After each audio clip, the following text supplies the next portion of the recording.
যখন আমি আব্বু-আম্মুর বাসায় চলে আসি তখন কিন্তু আমাদের প্রতিদিন একটা প্ল্যান থেকেই যায় ভাই-ভাবির সাথে।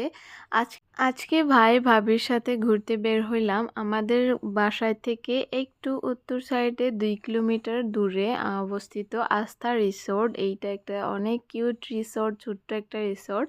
অনেকদিন আগে আসা হয়েছিল। আমার বিয়ের পর এখানে আসা হয়নি। তো তাই ভাবলাম একটু ঘুরে দেখি ভালোভাবে কি, কি চেঞ্জ করা হলো। এখানে আসার জন্য আপনাকে পার পারসন 30 রুপিস করে এন্ট্রি ফিস দিতে হবে। তারপরেই আপনারা এর ভিতরে এন্ট্রি করতে পারবেন। তো আমরা কিন্তু এখন ভিতরে চলে এসেছি। যদি দূর থেকে কেউ এসে ভাবে এখানে থাকবেন, তবে সেটাও কিন্তু থাকতে পারেন। এখানে অনেক কটেজ রয়েছে, যে কটেজগুলো আপনারা বুকিং করে কিন্তু থাকতে পারেন। 2000, 3000, 1500 এইরকম করে কিন্তু প্রাইসগুলো হবে।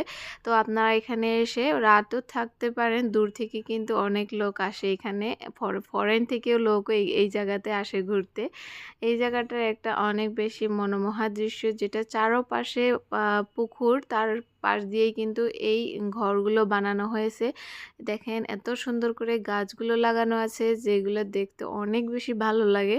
এখন আমরা চলে যাইতেছি এখানে ফটো উঠতে। এই জায়গাটা পানির ভেতর কিন্তু এই বোটিংও করতে পারেন আপনারা, বোটিং সিস্টেমও রাখা হয়েছে। এই যে ঘরটা দেখতে পারতেছেন, এইটা একটা রেস্টুরেন্ট। এই রেস্টুরেন্টের ভেতরে আপনারা ইচ্ছা করলে লাঞ্চ বা ডিনার করতে পারেন। যারা রুম নিয়ে রাত্রে থাকে তারা এখানে ডিনারও করে, অ্যান্ড যদি আপনারা ভাবেন যে এখানে এসে লাঞ্চ করবেন তবে সেটাও করতে পারবেন। এই রেস্টুরেন্টের ভেতরে আগে লাঞ্চ, ফাস্টফুড, ডিনার এইসবের সিস্টেম এখানেই ছিল সবগুলো।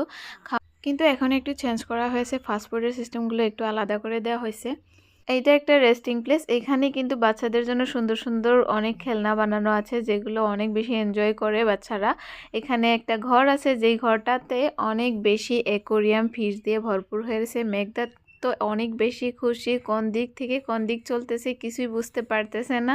অ্যাকোরিয়াম আমার অনেক বেশি ভালো লাগে। অ্যাকোরিয়ামের ফিশগুলো দেখলে কেমন মনটা একদম হালকা হয়ে যায়। আমার তো ইচ্ছে করে আমি অ্যাকোরিয়ামের ফিশ হতে পারতাম, কতই না ভালো লাগতো। তো যাই হোক, ওখান থেকে বের হয়ে এসে আমরা 2 মা ছেলে কিন্তু এখানে ঝুলনাতে বসে ঝুলতেছি।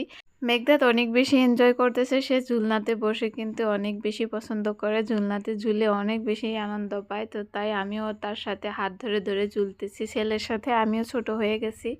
তো অনেক ঘোরাঘুরি হইলো, ফটোশটও উঠা হইলো। এখন কিছু খাওয়া দাওয়া করা যাক। কিছু ফাস্টফুড অর্ডার দেওয়া হয়েছিল, সাথে কফি দেওয়া হয়েছিল, তো সেগুলো আমরা খেয়ে নিলাম।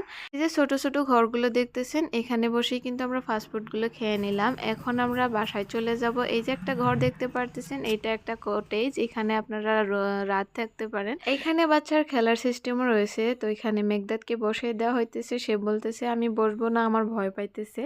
এই জায়গাটাতে যদি আপনারা আসেন তবে গরম দিনে আসবেন, অনেক মজা লাগে, কারণ এখানকার যতগুলো গাছ আছে এখানে কিন্তু গরমটা অনুভব অনেক বেশি কম হয়। গরমের দিনে এই জায়গাটাতে সারাক্ষণ কিন্তু ঠান্ডা হাওয়া থেকে যায়, তো তার জন্য এসে অনেক বেশি ভালো লাগে। তো আজকের জন্য এইটুকুই। আপনাদের কেমন লাগলো জানাতে ভুলবেন না। আবারও দেখা হবে নতুন কিছুর সাথে।